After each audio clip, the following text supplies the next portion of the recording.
My name is Francesc Pedro, and I'm the Chief of the Section for Teacher Development and Education Policies at UNESCO.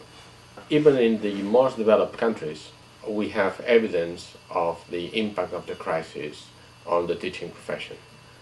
First, because the working conditions have been worsening. Secondly, this includes, of course, cuts in terms of the salaries. And of course, this reduces the attractiveness of the profession. So increasingly, if the working conditions deteriorate, then it's easy to say that less qualified candidates will be applying for teacher training opportunities. Now, there is a much more subtle way in which teacher quality is affected by the economic recession, and that's through the reduction of the budgets for higher education.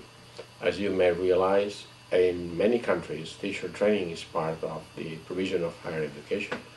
And the more difficult the conditions for higher education, the less likely teacher training institutions are going to provide the quality services that we would like them to have.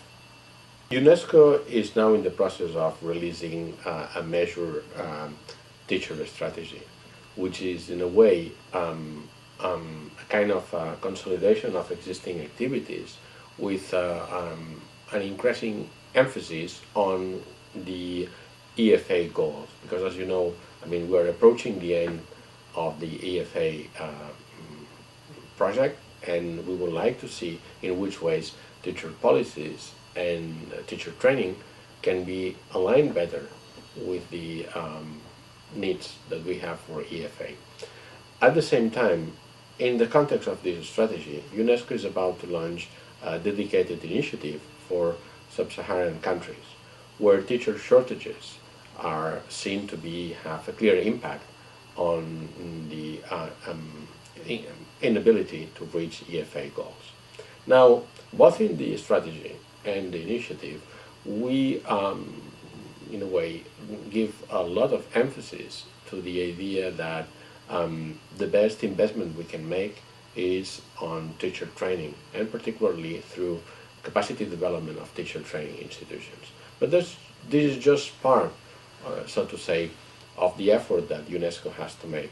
Because on the other hand, UNESCO is also engaged with other stakeholders at local and international level, and of course including teacher unions as well as Education International, which is one of our major partners, in reshaping, in a way, the profession of teaching.